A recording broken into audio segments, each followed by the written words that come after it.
Welcome back to Uncut and welcome back to another industry interview. Last year for Halloween, we did a special ranking the top 10 scariest movies based on science.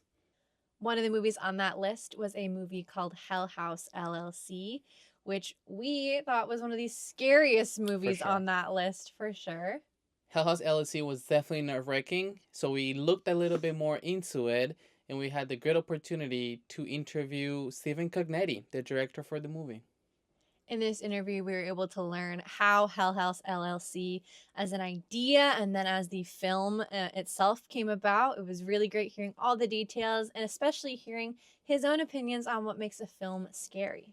And this is definitely great timing, not only because today is Halloween, the day you're seeing this video, but also because Steven, about a week ago, announced that he is now in production for the latest film for Hell House LLC. Without further ado, here is Stephen Cognetti. How did your career get started? What made you have that passion for horror and found footage in general? And who inspired you to become a filmmaker as well? Um, yeah, so I wanted to be a filmmaker since I was as small as I can remember, a little kid. And when I was growing up in like the 90s, late 80s, late 90s, when I really started watching, old enough to know what was going on in films, I was watching like the big filmmakers of that time were like, Spielberg, Cameron. I had to confess, I particularly fell in love with James Cameron early on when I saw The Abyss, uh, T2, and obviously the original as well, and everything he's done. I was blown away by like filmmaking on that kind of scale, especially The Abyss. If you read about how The Abyss was made, it's insane. It's wild. But so horror is a genre I've always loved. So for me, The Exorcist, I think is the pinnacle of it's the best horror film in my opinion. I think it still holds up today. But when I was gonna sit down to write my first feature film, I wanted to go in the horror direction. Just to give it a try. I never tried to write horror until Hell House. Hmm. And so Hell House was my first try it, and then I found out that I liked it. I liked writing in horror, so I stayed with it. And it went the found footage way, because I think it served the plot better. What I was trying to tell, the fake documentary route, I think was when I wrote out the story, it just felt like that was a better way to go, anyways. And also for the second reason is that it also helped budget wise, because on these Hmm. indie films, you just don't have a lot of money when you're doing traditional coverage. Traditional narrative films, it's very hard to make the dollar stretch on those narrative films. So found footage really is a good way to tell a 90-minute story cost effectively. Hmm. So that's why. And then what exactly, where did the idea for Hell House LLC come from? That specific haunted house, everything goes wrong kind of idea. Yeah, just thought it was a good concept to I forget like how it first came into my head, but the idea of like haunted house gone wrong was just like fun to me, just because you never know if something was going wrong, how would you know? So Hmm. that was just a very interesting concept to me. So it took a while from that initial idea, like haunted, like something goes wrong in a haunted house, how would you know? To Hmm. really fleshing out the entire story after that, the characters, the scares, and Hell House. Then how and um, but that's how writing goes all the time. It starts off with a seed, and then that seed's going to grow. It sounds corny, but it's like I think that's just so true when it comes to writing. That it is a seed. It just starts with like a tiny idea in your head, and you give it time, it will start fleshing out more. And I'm not talking about just even writing. You got to just give it time to develop in your head even before you sit down and start writing. Hmm. And after a month of just like pondering the idea and just thinking like, where could this go? Is this an idea that can sustain 90 minutes, be interesting, have good scares in it. And eventually I got to that point where I fleshed out enough of this idea, the seed in my head, that I was able to start writing. And then once I started writing, it took a while to get to the script that I was happy with to that we're going to shoot with. So that was probably about a 2 year process, because I was working a full-time job in New York City at the time. So I would get up in the morning and I'd get up at 5 a.m. just to get an hour of writing in before I had to get ready to go to work. So I was very committed to it in that sense, and ever since I've been an early morning riser, just because once I spent 2 years getting up every morning that early just to write, to go before I got on the subway and go to work. I just never got up, and I love it now. But it was a long commitment. But yeah, it was a 2 year process to get to first draft to last draft to shoot with. Wow. No, I definitely congratulate you for that. That sounds like a lot of work and a lot of like passion putting into this Mhm. project, and I Yeah, mean it definitely paid off. It definitely paid off. And I think the Avalon Hotel and the location that you have for Hell House is so beneficial and gives so much to the storytelling. Did you have this location prior to writing? Did you have it in mind, or did you go about securing it afterwards? And how did it afterwards, yeah. influence you? How did it Yeah, influence? it was afterwards. It's and the same thing with the most recent one, like with the Carmichael Manor. It's I Mm-hmm. didn't have the manor in mind, and nor did I have the hotel where I was going to shoot in mind for the original. That all came afterwards, and I know it was kind of like a gamble. Like if I know I was going to be shooting this completely independently, you write this location, then you're like, oh, I got to find that location now. Yep. Yeah. So that's what happened. I finished writing the script, and two things happened at the same time. One, I put out a casting call, and two, I started furiously looking where I was going to shoot this. And so, but lucky enough, I reached out to a lot of like. First, I reached out to like actually like I was driving in and around like the outer areas in New York City, and that's why I kind of labeled it like it takes place in upstate New York. It's really Rockland County isn't really considered upstate, but it's like it's nice and rural looking enough that it felt very upstate. But um, so I found an abandoned house, and I was like. That was where I went to first, but I was like, you can't shoot in an actual abandoned house because it makes no sense. It's a huge liability. It's risky. It's there's no electricity. So Horror I movie gone wrong. Yeah. yeah, even so, then I started looking for like, okay, what are like functioning places that look like they're abandoned? And that's when actual haunted attractions started popping up on my Google searches, and saying like, oh, that place looks abandoned, but it's fully in function. They use it every October for Halloween haunted houses. So that's when I reached out, and one of the haunts I found was the Waldorf Estate of Fear in Pennsylvania. And that's when I reached out to Angie, who owns it, and I met her. She gave me a tour of her place. She was completely on board with us shooting there, which is great. It's beneficial. When the person that owns the location you want to shoot in is completely on board, that helped a lot. And then she turned out just to be a great asset, anyways, just because she knows how to create a haunt. So that's something I have no experience with. So she was able to make it look believable, and the Abaddon just had everything we needed. It looked um, inside out, it looked exactly Hmm. like what we needed for the script. So I changed very like a few things I did have to change to fit this location that I found. But you do that with everything. That's just like the Carmichael Manor. When I found the Carmichael Manor, I loved it.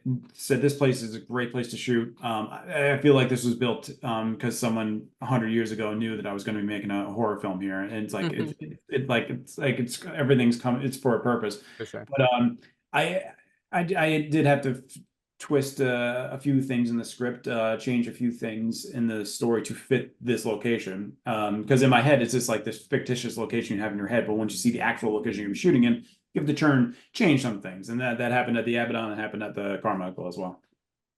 You mentioned The Abyss, you mentioned The Exorcist, and you also mentioned how found footage is also convenient in terms of budgeting.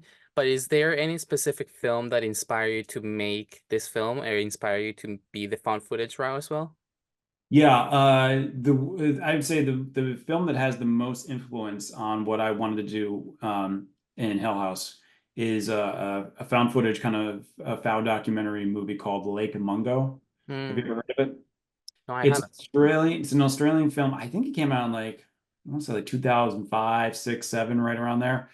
Um, and I remember watching that and being blown away and just thinking like, wow, if you make something, if you go in the fake documentary route, it's like found footage is one thing, but once you make something seem Yep. like a documentary, that's another level of realism that adds to a scare. I think why people love found footage because it feels real, and that's why it makes it scarier because it just, the amateur feeling to it makes it feel like it's not polished, it's not studio. This could be real. But then once you go the documentary route, I think you even go down that hole even Yeah. farther. And I think it's fun for that. So Lake Mungo, what they did on that I think, was genius. It was so believable. You would think it's a real documentary, and it's so incredibly creepy. And so the reason why probably a film that had the most influence on why I went the route I did with Hell House was probably like Mungo. But then I've always just been like true crime documentary lover to begin with. So I love all those mystery shows that have, there are usually, they're about a murder. Yeah. And usually a husband murdered his wife. That's usually 90% of those shows. But so I just changed it instead of a murder, we're talking about something paranormal in this Hmm. case, Mhm. but kind of stick to that same kind of formula. Showing talking heads, news footage of the crime scenes and stuff like that. So yeah. And as you mentioned, it being realistic feeling realistic really adds to the experience when you're watching it. Yeah. Which makes me think that many filmmakers go from experience. Do you have any personal experience with the paranormal that might have influenced the way you went about it, or is it just out of your imagination? Yeah, it's pure imagination. I've never had anything Okay. paranormal in my history, but I just know what scares me, Mm-hmm. and I love thinking up of a good scare and of a clever way to create a scare. And I think if I have any strengths in writing, it's just that. It's just creating a good scare.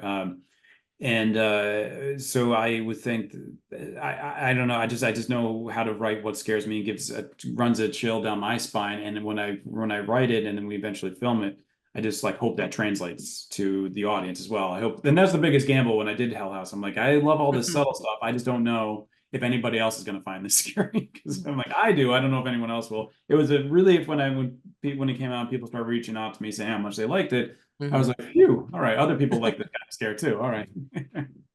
On that kind of similar note, what do you think makes a horror film successful? Because I feel like with horror specifically, it's so easy to overdo it or underdo it. Mhm. But I think Hell House, all of the variations of it, really hit the nail in the head.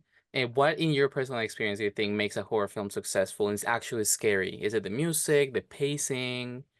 I think that's different film to film, and it's different from filmmaker to filmmaker, and I think that's what's fun about the genre. There's so many different voices, people telling stories and scares in different ways, new original ways, or old ways, but a new take on an old way. And Mm-hmm. genres is so rich with so many good storytellers and filmmakers and writers and actors and everything creatively, makeup effects and everything is just I just love the genre and so many talented people in it. So I don't for me I can only speak to what I like in my own Mm-hmm. films, but I know it's different for everybody, every filmmaker the same way. I think it's the pacing is certainly an issue though. Thing I think score adds a lot to it. I love a good score, and that can just add another layer, which is just so. I mean, sound design all together Mm-hmm.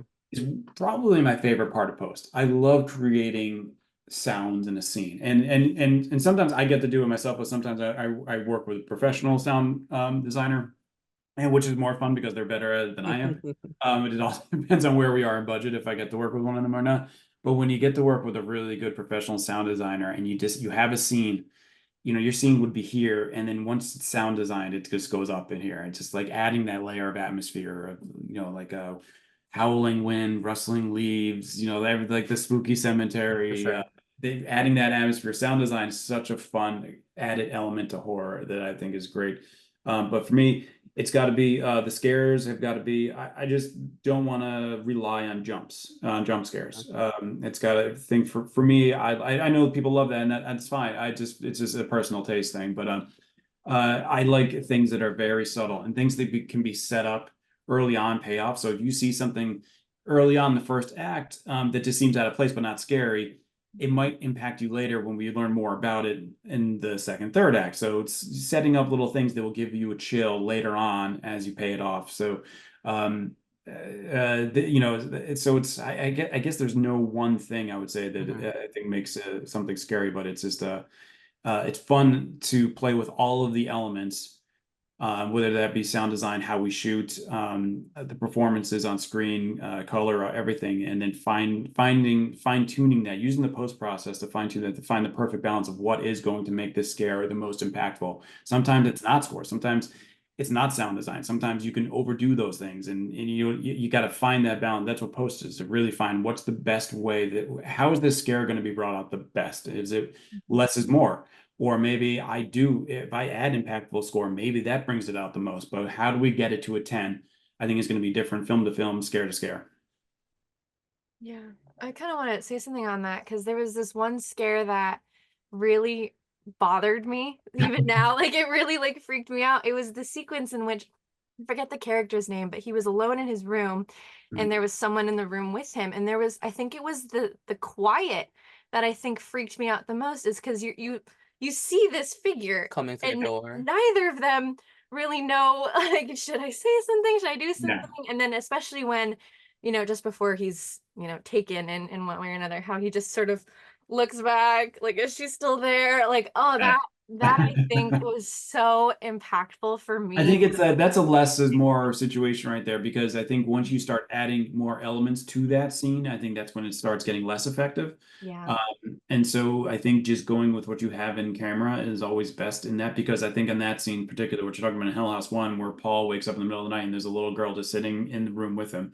Yeah. Um, that is better. The more realistic it seems is, the less post-production elements are added to it. So I think that's why it's effective, because it just feels real, and it feels real because we didn't really do much to it in post. Mm-hmm. Let that breathe on its own.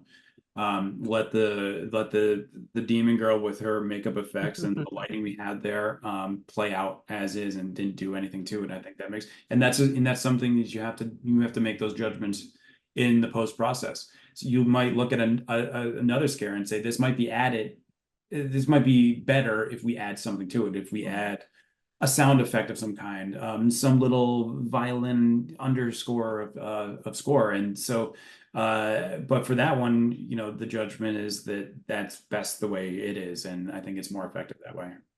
Definitely. You mentioned being relieved by the reaction that people started telling you that they really like the movie and whatnot.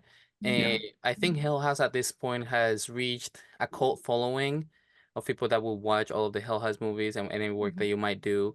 Were you taken aback from the reaction that people had to the movie and the legacy that the movie has made? Especially, I mean, we got introduced to your work because it was ranked as one of the scariest movies of all time based on science. So were you taken aback by this, and how has the reception changed ever since? Oh yeah, for sure. Well, I think the for me, I was surprised. I don't even know if surprised is the right word. It's just I guess like flattered, humble is really like where it comes from me, because as a filmmaker, it's just so hard to find an audience. It's so hard to get a movie made and get out there and get people to see it, because there's it's just a really tough business. It's a really tough industry. So when you do get something made and it does gain an audience, it's just it feels it's rewarding, but it's just like more like, oh, thank you for watching. It's like, because it's such a tough mountain to climb, filmmaking and gaining an audience. So shock isn't the right word. It's just like appreciative Mhm. and grateful just for people just um, clicking on a movie on Amazon or iTunes or something like that. It's a gamble. We're asking you for 90 minutes, 2 hours of your life to take a chance on our film, and it's just. I'm just happy that people gave us a chance, and then took the time to watch it, and then by word of mouth spreading it around, because people didn't watch it because they saw an ad, a trailer for it on TV or something. They watched it because it was spread by word of mouth or completely organically. So that's another very something I'm thankful for, is that someone would watch it and then recommend it to a friend. It's just like, to me, it's just the nicest thing, and just means so much to me that people have been doing that. And as you've mentioned throughout, there is not only Hell House 1, but then we have Hell House 2, Hell House Yeah. 3, Lake of Fire, and Mhm. Hell House Origins, the most recent one. And Yeah. did you have these stories already kind of like in the back of your head as we were making the first one, or did you just start developing them as you went? Sort of. So there's a lot of elements that I cut out of the first few drafts of the original film. That when I was done with the original film, I knew there was a lot of story elements that were cut out just because the found footage format didn't allow for them. So Mhm. there was a lot of backstory to the cult, and so there was always story there. I just never fleshed it out into a script. yet, but I had these elements there. When I wrote the original, I didn't have anything in mind about like, Russell Wynn and Insomnia and Hell House 3, but I had a lot of the cult background and story and things. But when I knew I was going to make a sequel, then I started fleshing out 2 and 3 kind of together. And the Carmichael Manor came out of I thought I was done with Hell House movies after the third one. That's why I burned the hotel down. And because I really at the time wanted to be done with Yeah. film. But I gotta say, something called to me story wise. I just wanted to do a story about the origin of the clown and tell a story more about this clown because I love these clowns. And I thought like we Oh could yeah. do more with them, and tell a story about where they came from. But without going back in time. So because I couldn't do a prequel, I couldn't do a full movie that lived in the cold times of the 80s. So I just wanted to tell a story in present day, but still kind of touch on some of the backstory of how we got to where we are today. But that obviously that story came out later. So that when the Carmichael, the fourth one, that came to me probably in like 2021 is when I started thinking about it. Okay. Which we shot in 23. So yeah, that's the best I can. That's the best I could do with this. Yeah, for sure. And then what were some memorable challenges or memorable experiences that you had while shooting these 4 movies? Um, any scene that like you're dealing with a lot of moving parts with extras is always tough. So the original movie had its big challenge when we did the tour Yeah. for chaos scenes, and we needed to have ambulances and fire trucks and everything show up, which they did, which was great. But uh, I guess for being a first time filmmaker on the original Hell House set, there's always you're learning as you're going. But not that I was learning. I did a lot of short films before, so I knew my way around a set. But it's just a bigger beast when you're doing your first feature. So there's just those and things go wrong on film sets all the time. It's that you have to plan for though. But the bigger the scene, the more complicated the scene. Anything with the scenes that have a lot of moving parts, they're all the toughest to shoot, mostly because we're always on these low budget films. We're so pressed with time. And we got to shoot these films in like 10, 11 days. And that's not a lot of time at all for a feature film, but found footage helps, but you're still under the gun, because every minute of every hour on a film set is money, and we don't have a lot of that. That's something we don't have a lot of is money. So you got to. So that I think that for me, always the biggest challenge is always time. Trying to get what I've written in shot and covered in 10, 11 days. And then we're almost closing out. A lot of our listeners are actually aspiring filmmakers Yeah. that look forward to these interviews to see the people that they go watch movies for. Mhm. So what advice would you give to a filmmaker that wants to become a director, wants to get in the industry, specifically with horror? And Mhm. what is something that you would advise them to do? Yeah, so getting into filmmaking is great, and I think today it's easier than ever just because you can film with your phone, and you can shoot ProRes on an iPhone in 4K. It's amazing, but and get really good shallow depth of field, like good looking cinematography. But when I say that, I don't go out and shoot a feature on your iPhone. But what I'm saying is. The best practice for filmmaking is making short films, no budget short films, and you just have to shoot, and you just have to know. The reason I always say shoot short films, it's the same way as like piloting an airplane. Like when we get on an airplane, we assume that this pilot has done 22,000 hours of like, flight nav of Yeah. experience, and he's done all before he's taken his first group of passengers on his own up in the plane. So I say the same thing before you get onto you shoot your first feature. Shoot a lot of stuff first to just get as comfortable as you can being a director at a small scale, small stakes like a short film. And then when you do graduate to making your first feature, the best thing for a director is to be wildly over prepared. It's just know every shot you want inside out before you get to set. Know everything that can go wrong before you get to set. Shot lists are so important just because Even if you ignore the shot list when you get the set, it's okay. You just want very, very detailed shot list because it's good to have a plan. Just because time is so tight that you don't want to leave anything up to improv Mm-hmm. on set. You want to know exactly what you need to get that day. If I have 6 camera angles I need of this scene, I want to know exactly what they are. So me and my DP are on the same page before we get there. We don't want to be figuring things out while we're there. We want to know exactly what we got to shoot while we're there. Because you can't waste a minute on a film set at all. So being prepared that way, and then if you know that you have 6 camera angles you need, but you only have time for, let's say, 3, what 3 are the most important? What 3 are the ones that I definitely need to be able to cut this scene together later on? So you need a plan, you need a backup plan. So you need to know everything that can go wrong and say, if I can't get it, I don't have time to get the coverage, how I do it. So and the best thing a director needs is just complete confidence and knowing exactly what they want to see on camera. So if you don't know, if there's any hesitation, if you're uncertain or unsure, that's bad. And that's a lack of confidence that will trickle down into the crew, and everyone will kind of know, and that will start weakening the project. So you have to know exactly what you want to see inside out in every single way, so that you can communicate it to every department head, to your cast. If you don't know, that's a problem. So don't go into if you walk onto a film set and you don't know exactly what you want to see that day out of everybody and everything, every camera angle, every single frame of film, then don't get onto that set until you do. That's really That's big. really good advice. I mean, we've been in a lot of sets for short hordes and Sure. horror shorts.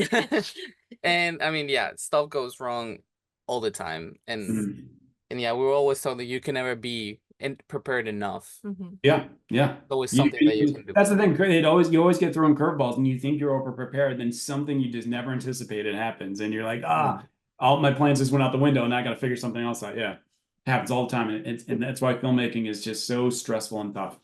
For sure. Mhm. Steven, what is next for you? What is cooking? What is brewing behind the scenes? I don't know yet, just because I have 2 different scripts that I'm working on getting off the ground and getting made, and I just don't know which one will be next. But one of those 2 is the next Hell House. So, and it's not found footage. It's just a traditional narrative. I think that's the only way to keep Hell House fresh, is to tell it a different way, and that is to leave found footage behind. And I don't know if I'm shooting that next, because I have another script that I'm just in love with. It's scary as hell, and I can't wait to shoot it. So it's one of those 2 is going to be my next project. I just don't know which. That's amazing. So if people want to keep on the lookout for those projects, where can people follow you and keep in contact? Yeah, I'm on Instagram and Twitter. Those are my jams. That's where I kick it the most. And just, my name on Instagram and Twitter, you'll find me. I'm the weirdo, like, hey, avatar. So you'll definitely be able to find me easily that way. But not so much Facebook. I don't have a TikTok either. So yeah, Twitter and Instagram is where you can find me. Awesome. So with our audience, and when we finish an episode, we always go and cut and clap our hands. So in the interviews, we're having our guests do the honors for us. So if you can just bid us farewell and then build it up and cut, and then just do that for us, that would be great. And then clap. Correct. Opposite. Okay. You can tell how good I'm going to be at this. Whenever I have questions about something that sounds so basic. Yeah, no, thanks for having me. It was great to be here, and cut. Thank you so much for watching this episode of Cut. You can follow us on all social media, starting with Instagram as Cut the podcast. You can also follow us on YouTube as That Film Couple, which is the same handle for TikTok, That Film Couple, for short form content. You can also follow us on Twitch as Sebasparra1K. And if you're watching right now on YouTube, you can find us on any podcast platform as !! Last but not least, you can follow me on Instagram as sebi.mp4. And you can follow me at caitlin.mp4. Thank you so much for being here one more week, and we'll see you in the next one.